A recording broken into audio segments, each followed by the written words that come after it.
Welcome back to the Red Dice Diaries, and this is the 7th in my RPGaDay videos. And looking at the list of questions, I can see that the 7th question is your favourite, most recent free RPG. Now for me, that has to be this one, Eclipse Phase. Now I've paid for a Dead Tree copy of it, but you can get the PDFs online from quite legally from the makers' websites, and I'll put a link to those in the description down below.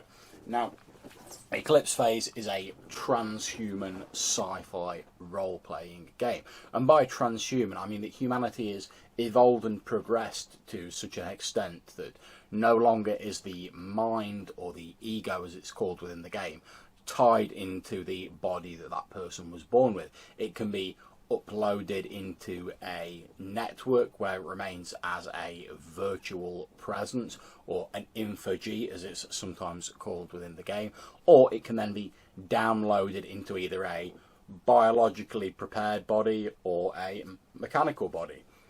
The system also links together elements of horror, with most of humankind having fled from the Earth during a war which involved a series of rogue AIs called the Titans.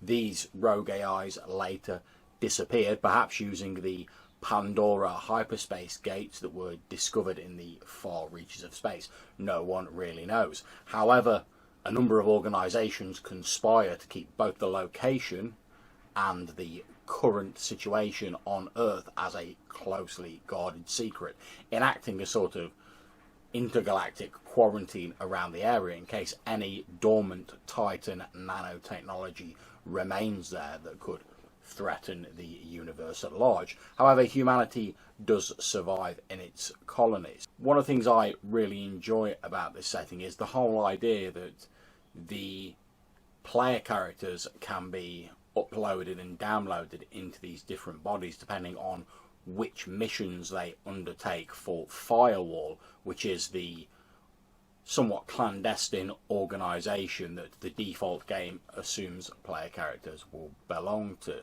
And this basically gives players the license to travel around the galaxy and the universe a bit more than a normal person would, and also access to certain resources that a normal person wouldn't, as they combat threats that face humanity.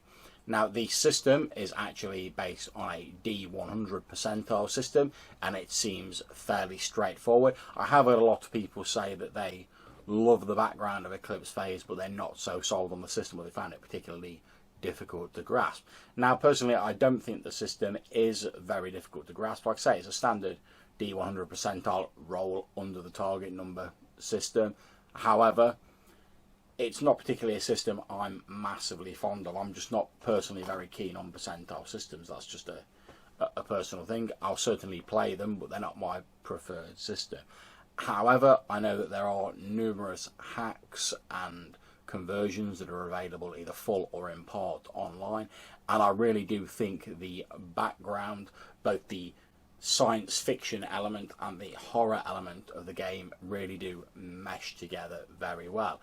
This ranging from such wide-ranging topics as the rogue AIs, who created the Pandora gates, what is the nature of casting your ego into another body, to many other different things. One of the main themes that I find appealing in the game is the theme of identity. After all, how much of the original person remains after you have uploaded your mind into a new body, or is this new body simply a copy of yourself? And this is further muddied by the idea of forks within the game. Now, forks are basically cut down versions of the original personality that are downloaded into copy bodies and that are normally active for a limited time whilst the original is. So for instance, let's say I'm on Saturn, for instance, and I've got a meeting that I need to attend on Pluto, but it's going to take me far too much time and expense to actually travel to Pluto. So what I could arrange to do is I could arrange to have my ego, or a cut down version of it, my personality effectively, broadcast to Pluto, where it will be downloaded into a copy of my body, or a fork as it's called. This fork would then attend the meeting, and at a later date those memories of what happened in the meeting would be extracted from the fork and reintegrated with my main personality. And I think this, along with a number of the other concepts mentioned in the book, are very intriguing, and I'm certainly glad to have bought a copy of it. I can see the potential for a lot of horror and a very sort of in-depth and murky campaign where you don't really know who's friends, who's enemies. Indeed, you may not even know yourself in a campaign like this, and I think that could be a very scary campaign indeed, especially when set against this background of science fiction and this far future exodus of humanity. So the book is also a beautiful book. It's full colour, there's lots of lovely artwork inside it, and I've really enjoyed reading it. So if you're interested in transhuman horror or science fiction, I highly recommend you give it a look. So that's my favourite free RPG, Eclipse Phase, and I hope to see you in my next RPGaDay video. Take care.